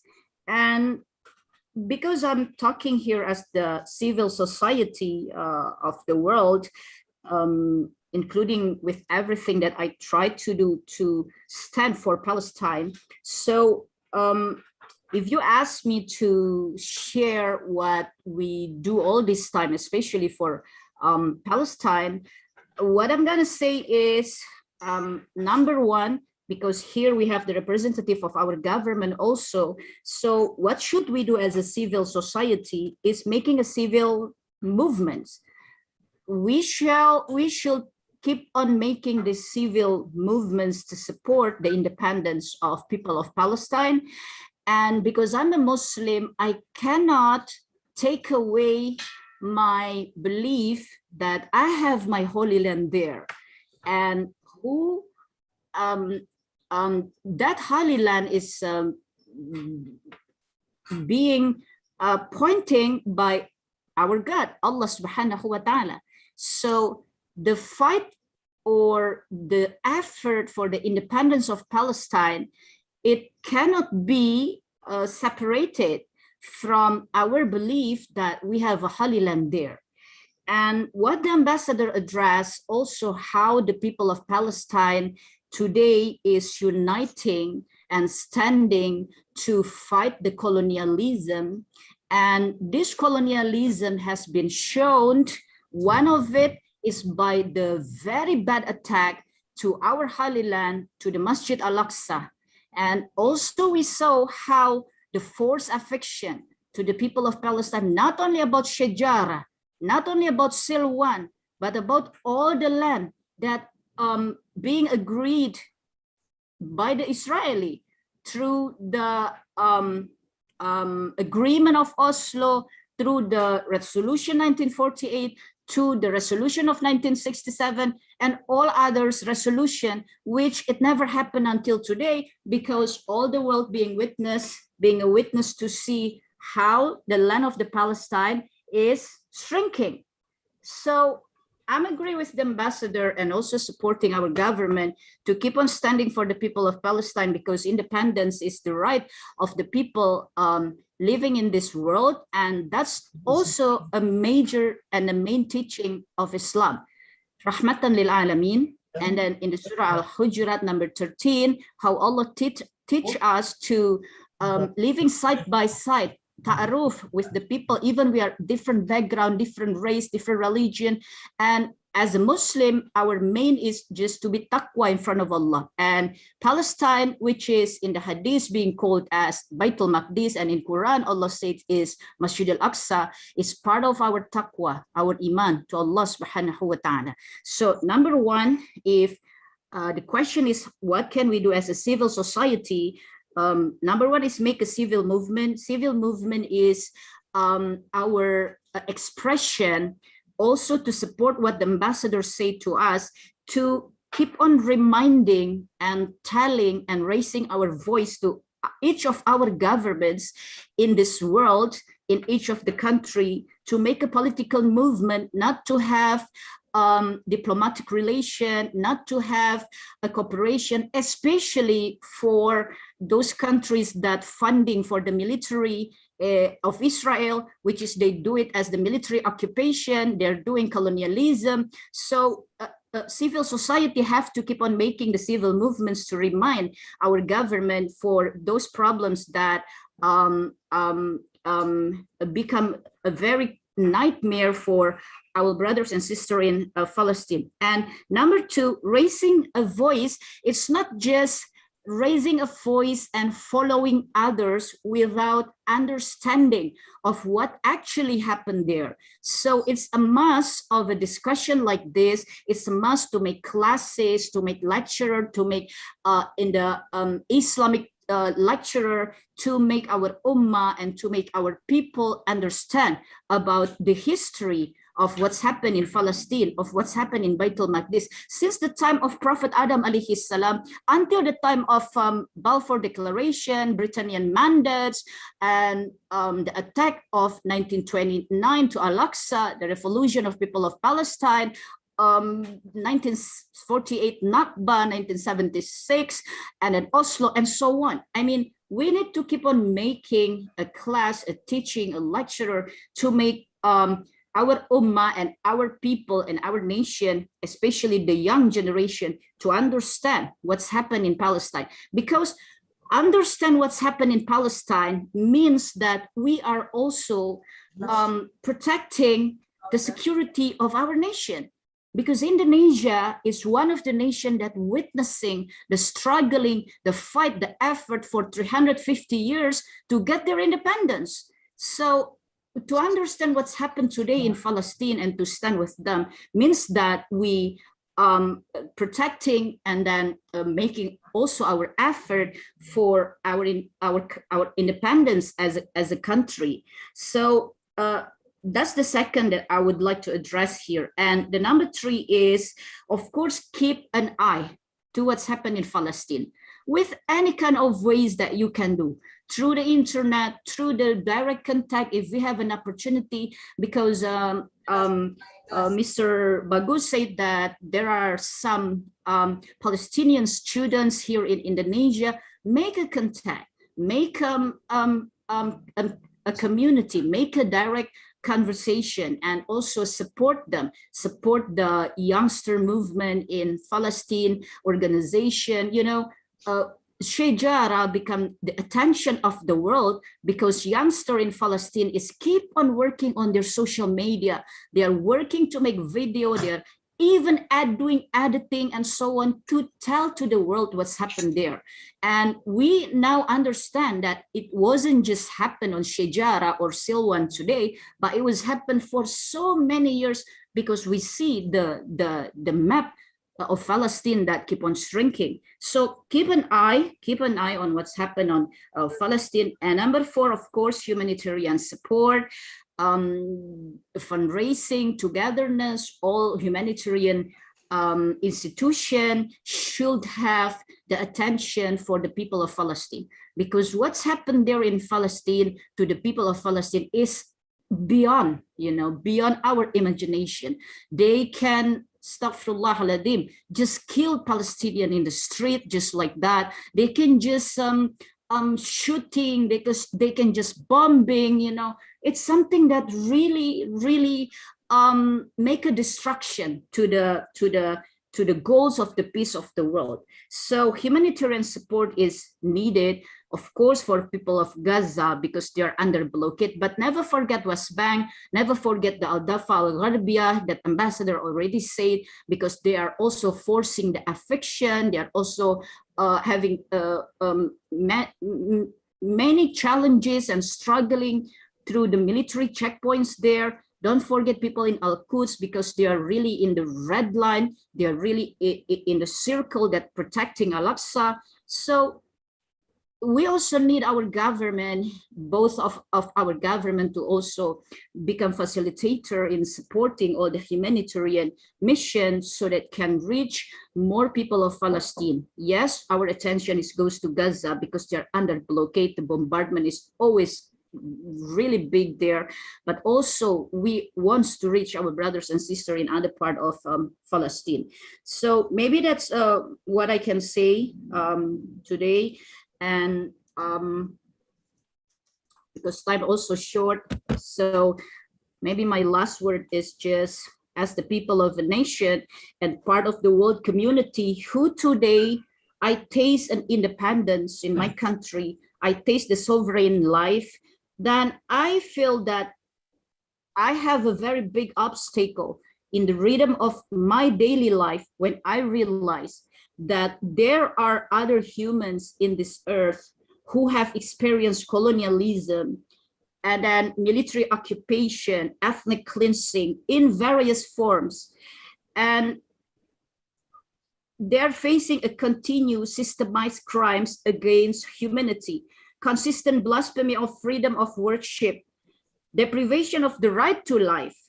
So this, I don't know, this hallucination country like Israel, maybe they think that there are no international agreement, there are no international resolution in order to achieve the world peace. So they are enemy of the world. They are enemy of the world. They are enemy of the world that work really hard to reaching the world peace. And at the end, as a Muslim, Islam teaches equality in human life and guides Muslim to focus on obtaining a high degree of assessment before their God, which one way is to do good to the fellow of humans. So this is the teaching of Islam, and it is in line with the fight of the people of Palestine. It's in line of our behavior for standing for people of Palestine and to support the independence of Palestine means that we are agree to have a behavior of respecting a holy land of a religion, which is Islam. So this is what I can share. And for the family of, actually my foundation is Hadijati Amanati Indonesia, or Hadijati Foundation. And we have a movement of Islamic women movement for Da'wah and Humanitarian, which is Akhwat Bergerak, and it's already in 55 cities and provinces all over Indonesia. They are all send salam, they are all make a movement for the people of Palestine. Not only when something is happened, not only when something big is happened like this, but it is also an alarm for all of us, not just to make a movement when something big is happened to Palestine. But again, we have to keep on our eyes, understanding, lecturer, movement, support, and then raising our voice to our government, to the community, to keep on supporting the fight of our brothers and sisters in Palestine until the days happen, the independence of people of Palestine, until the days happen that Masjid al-Aqsa is the holy land of Muslim, and we can pray, we can go there in a freedom. So that's all from me. May Allah bless everybody here. So sorry for a very emotional address from my side, and Khadijati is in the commitment that we will keep on doing our responsibility as part of the Indonesian nation and the people of the world to keep on supporting the people of Palestine. That's all that I can say. Thank you very much. Assalamualaikum warahmatullahi wabarakatuh. Waalaikumsalam warahmatullahi wabarakatuh. Thank you very much, Teteh Ustazah Khadijah Peggy Melati Supra, for sharing your very insightful perspective and also your emotional speech to our audience this afternoon. And we really appreciate that. Okay, Pak Yasmi, I think this is the Q&A session, isn't it? Pak Yasmi. Yes, Pak Failasa. Time is very short now, but I think we have already listened to very thoughtful speech from Teteh Khadijah and also from Ambassador of Palestine, also Pak Bagus. Yeah, we have only around 15-20 minutes to close for our session. Yes, Pak Failasa. Okay. Yeah, maybe would like to call someone from the chat forum, Pak Failasa. Oh, yes. Anyone? Yes. We still have one, Pak Yasmi, who has already written in the chat box. Pak Muhammad Anwar. Can you please speak up so that we can identify your picture, please? And please do not forget to mention your affiliation, Pak Muhammad Anwar. Okay. Thank you. Assalamualaikum warahmatullahi wabarakatuh. Waalaikumsalam. I am Anwar. I am a lecturer at the International Relation Program at President University. Just the same as Pak Reza. This is a great opportunity for me to raise question to Excellency Mr. Ambassador. First of all, of course, in this regard, I would like to thanks very much for your presentation. It is clear, concise, and of course, more optimistic. My question is simple. Two questions actually. The first is that the title of this webinar is what Palestinians expect from the world. However, in this regard, I would like to raise probably a simple question, because I am shocking with to certain level, honestly speaking, reaction and response from the OIC, and then specifically Arab country, certain Arab countries, because in general, compared to the previous decade, there is no strong condemnation from the Arab countries against Israel, etc. This is the difference between current situation with the previous situation. Even in this regard, my good friend, Indonesian ambassador to Lebanon, consider that Arab countries more afraid to Iran rather than Israel. That's my question. First question: what factor causing this? Why now Palestine lack of support from Arab country? That's the first. The second question is related to, in this regard, from your presentation, it seems to me that, please correct me if I'm wrong, you're still optimistic with Joe Biden, the current president of the United States of America. I am still, frankly speaking, I'm doubt whether Biden is committed to support Palestine in this regard, despite the fact that there is strong criticism addressed to Biden that his policy related to Israel is ambiguous. At least my question to you is that, do you, let's say, still hope that America can take significant role in resolving problem of Palestine and Israel conflict? That's my second question. Thank you very much. Thank you very much, Pak Muhammad Anwar, for your questions.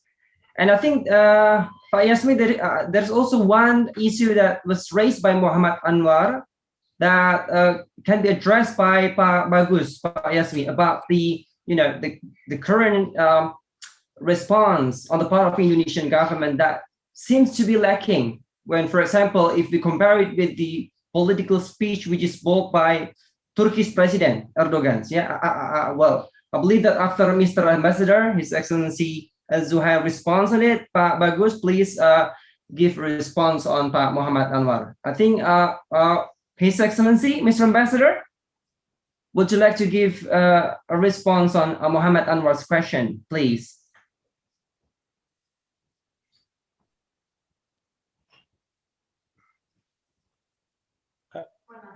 Ambassador? Is Mr. Ambassador still with us? Okay, while waiting for our ambassador, Mr. Ambassador to return back later to our forum, we can also invite other people to raise questions. Pak Valesa, ya. We have Mr. Hafizuddin Al-Ghifari. Okay, please, Hafiz, you have the floor now. Assalamualaikum warahmatullahi wabarakatuh, Pak Yasmi and everyone. Thank you. My name is Muhammad Hafizuddin Al-Ghifari. I'm currently pursuing my master's degree in Taiwan. I used to study in Al-Azhar University. First of all, I'd like to deliver my salam to Pak Asep, my rector, and all my teachers, and my parents as well, Pak Razif. I miss you so much. Assalamualaikum, and thank you also, Teteh Peggy, to fulfill my childhood. Used to be filming Gerhana at the time. Alhamdulillah. Also, Asafir min Palestine, Sheikh Muhammad Al-Fasal. يعني أتمنى أن عسى الله تعالى يقوينا برحمته إن شاء الله. My first question is regarding the notions that are rising in social media.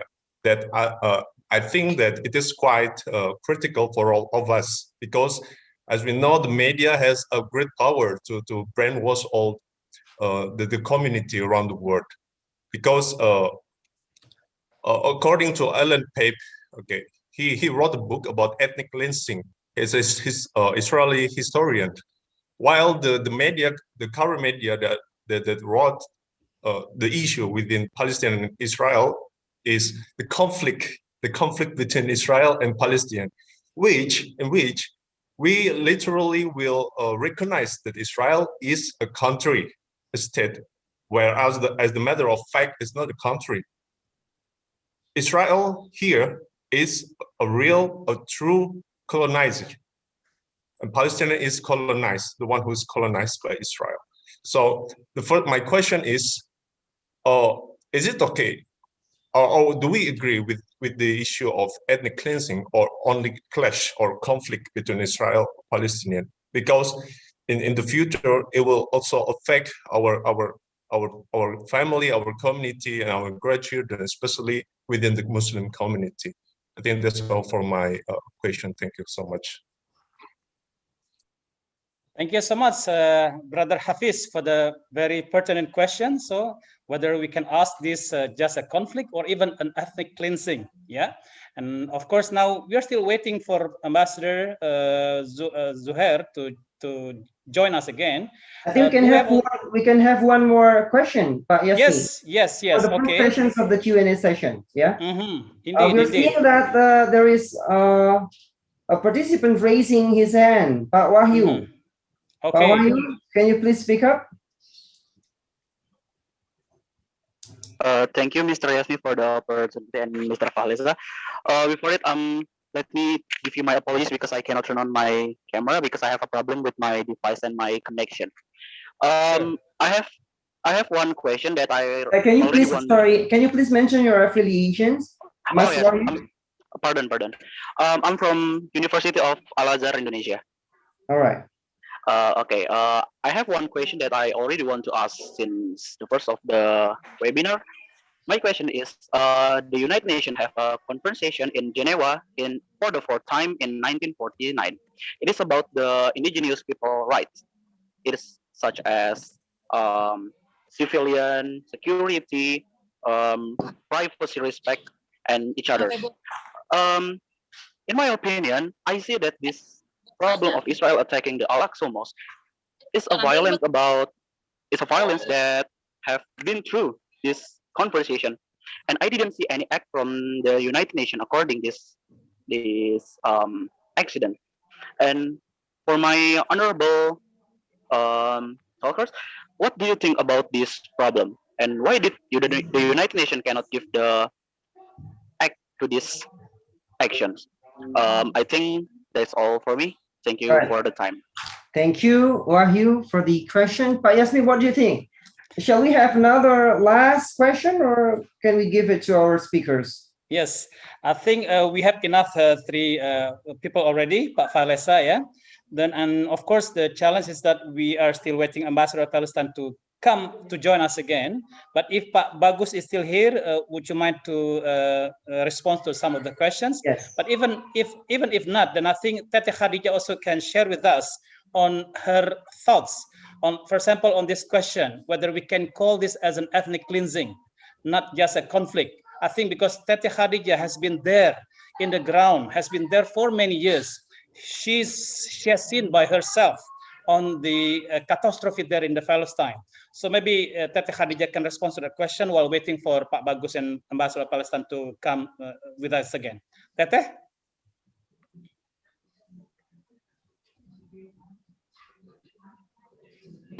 Okay. Thank you very much, Pak Yasmi. Bismillahirrahmanirrahim. First of all, from my side, maybe I would like to answer or sharing to Brother Hafiz about the media first, because he put a note on his question on how the media play a role on creating the agenda. Yeah, this is an agenda setting of the media, which we usually read or hear what they say about conflict. Then we have to understand conflict is happened between two parties or more, and having a condition that not showing any lack in other side. What's happening in Palestine, it's not about the conflict. It's a defense from people of Palestine, for people of Palestine.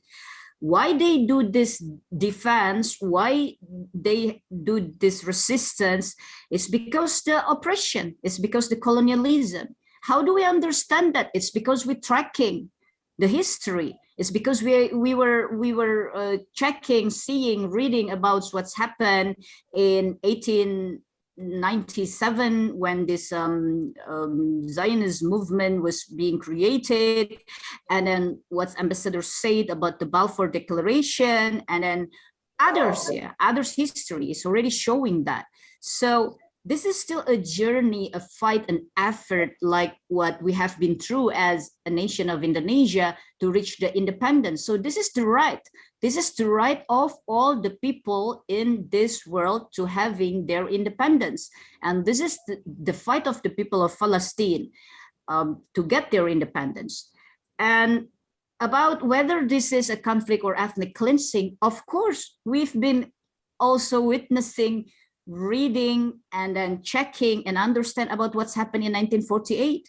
Nakba is clearly showing that it is an ethnic cleansing because there are this Israeli military forces destroyed like 500 villages, towns, cities in Palestine that time, and then forced eviction, and then ethnic cleansing. They are killing people, you know. I mean, this is being noted in the history. This is being noted in the history. So this is ethnic cleansing. And we also, people that having experience to be there in Palestine, we are witnessing. We are witnessing those military checkpoints everywhere, hundreds. And then people of Palestine, every day, every hour, every movement, they have to go through the checkpoints. And that checkpoints is being powered by the military of Israel. And then these checkpoints giving like right, quote unquote, to the soldiers on execute in the field. They can just execute the people of Palestine in the field. We can see how they brought their, like what we saw in the photo, in the video, and we saw by our eyes, and we experienced it. Even maybe some of us that has been there experiencing being detained for 10 hours. I having this experience, you know. I mean, we experience it. We having an interaction with the people of Quds, and then we hearing the stories and witness that telling us about how she has 5 sons and all of them were shaheed, you know. Because of what? It's just like simple things, because they were like on the street after the dark, and then being chased by this military of Israel, and then being shot and then died. I mean, what is this? What is this? What is this? This is ethnic cleansing. They use all the possibility as a form of a country, because they call themselves country. They use all the form that they have to forcefully people of Palestine to go away from their land, and then to clean up the people of Palestine from their land. And you know, as we see about Al-Aqsa, what happened on this Ramadan, it wasn't something that just happened this Ramadan. We've been there for years, and we experience how in Ramadan, especially in the last 10 days of Ramadan, where all the Muslims gathered in Al-Aqsa, because that's the most precious days for us as a Muslim. And this is always become, you know, like a trigger for this military occupiers to making like problems for the people of Palestine that gathered. They don't like millions of people to be there, because for them this is like you know, like a strong togetherness of the people of Palestine, especially Muslim, because they are in Al-Aqsa.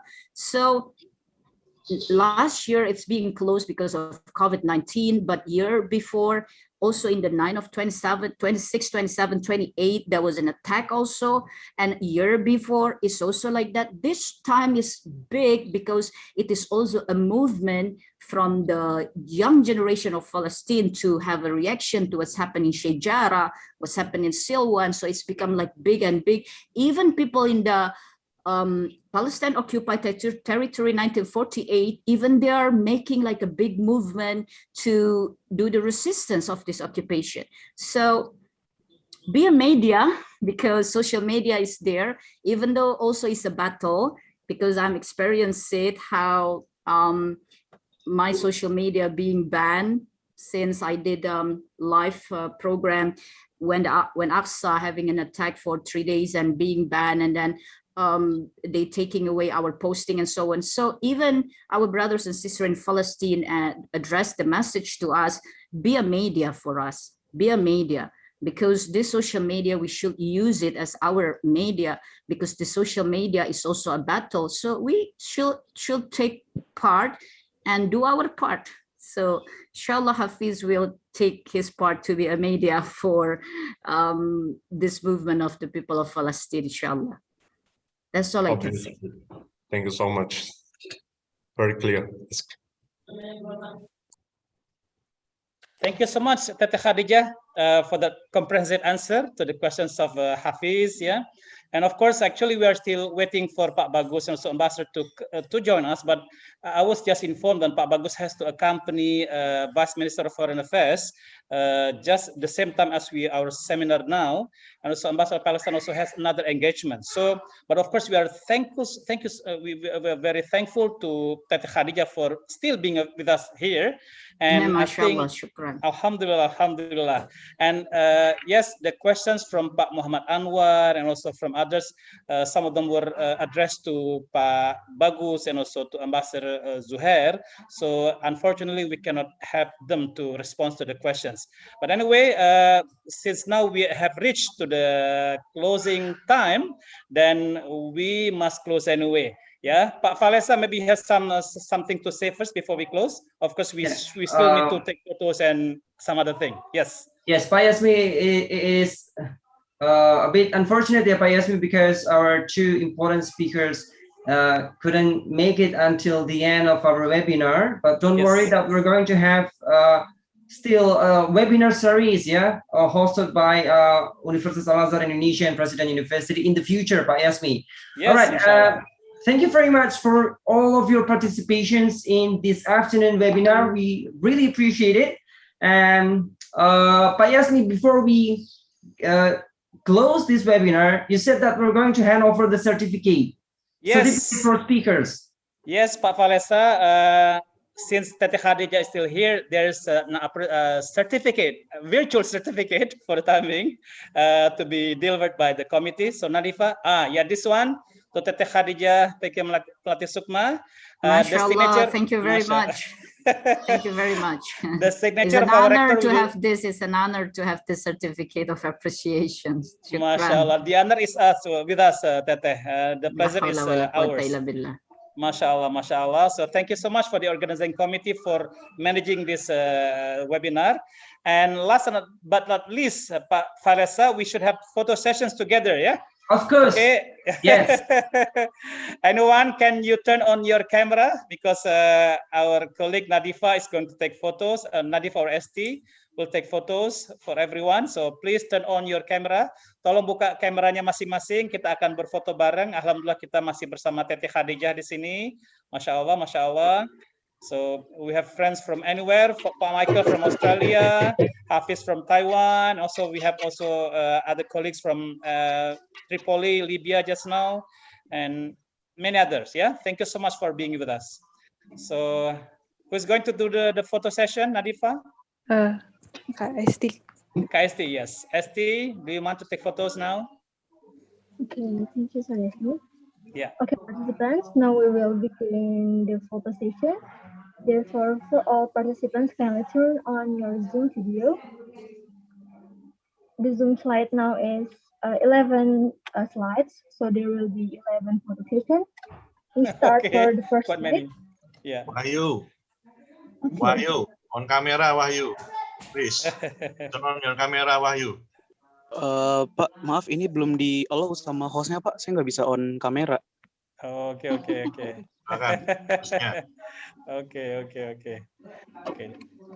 Sure. Okay, we will start for the first slide. 1, 2, 3. Hold on.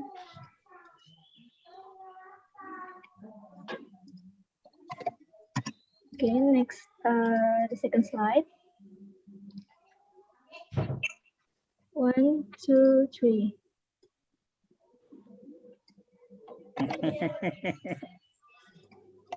Halo, assalamualaikum. Bisa saya sebentar nggak, Pak? Waalaikumsalam Pak Das, kita sudah tutup Pak Das ya, nanti mungkin ada sesi pribadi ya, Pak, ya. Sedikit aja deh buat.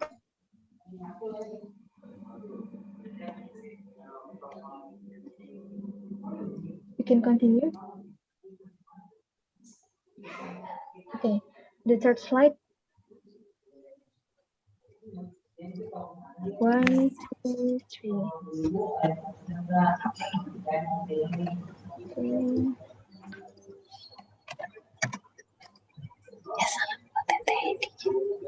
Fourth slide.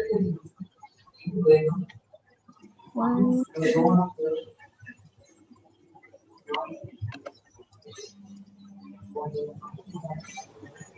Sudah selesai Pak. Photo session. Ya, masih ya, silakan lanjut Esti. Sudah selesai? 5 slide. Oke. Banyak pesertanya ternyata, alhamdulillah.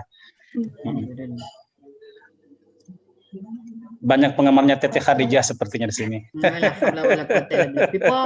Everybody stand for Palestine. For the Palestine, of course. Everybody stand for Palestine. That's why we are here, ya. That's why we are here, Tata, ya. Masya Allah, Masya Allah.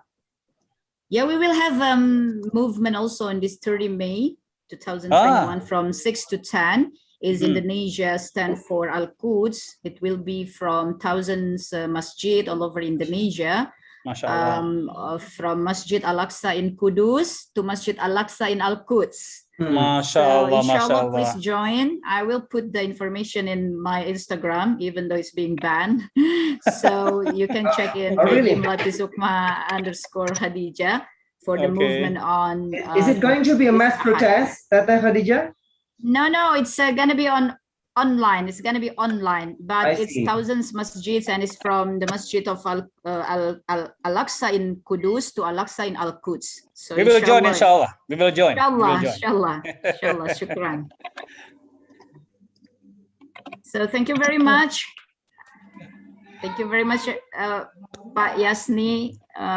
Inshallah, we will see you again in another webinar. Assalamualaikum warahmatullahi wabarakatuh. Waalaikumsalam warahmatullahi wabarakatuh. So thank you Tete, thank you Pak Valesa, Pak Kabarodi, Pak Riza, Pak Hikam, and everyone who have participated here. So see you again next time, inshallah, yeah? See you again next time in our webinar series in the future, ya Pak Yasmi, ya? We still have the future, ya? Inshallah. Inshallah, of course, we'll do, yeah, we'll do. We close with the dua, subhanakallahumma wa bihamdika, asyhadu an la ilaha illa anta, astaghfiruka wa atubu ilaik. Wassalamualaikum warahmatullahi wabarakatuh. Waalaikumsalam warahmatullahi wabarakatuh. Stay safe and stay healthy. Anyone? Thank you, Shukron, Kasiron. Thank you, sir. You too, Mr. Valesa. Pak Rizal, you too, Pak ya? Rizal, Stay thank safe, you, Pak stay healthy, Rizal. ya? Thank you. Pak Michael in Australia. Ya. Everyone, Mbak Cut Dewi in Aceh. Masya Allah. Jam berapa di sana, Hafiz? Lagi di sana jam berapa? Jam 4, Pak, masuk Azhar ini.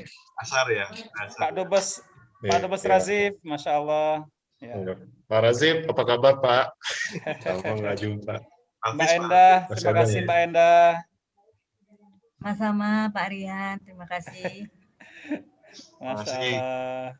Bapak Ibu semuanya yang sudah hadir hari ini. Yu Eka juga terima kasih dari Bandung. Sama-sama. Masya Allah. Dan selalu of course Pak Valesa, keren ya. Pak Yasmi super keren, thank you very much ya. Masya Allah, Masya Allah. Oke, nanti kita kontak-kontak lagi ya. Assalamualaikum warahmatullahi wabarakatuh. Waalaikumsalam warahmatullahi wabarakatuh. Jenlef Pak Yasmi. Siap. Saya Jenlef. Jenlef. Pak Ikam. Pamit Pak Rizal, Pak Yasmi, Pak Valesa. Thank you ya, Bis. Izin live Pak Yasmi.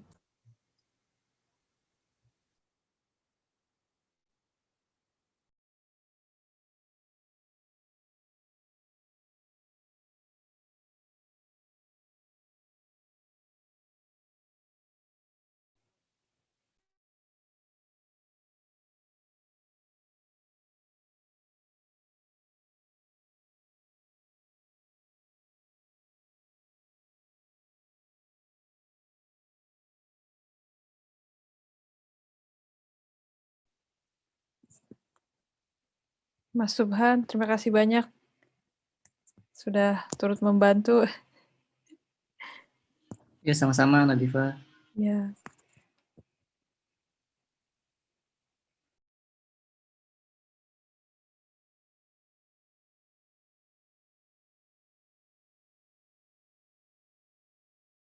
Oke. Nah nih.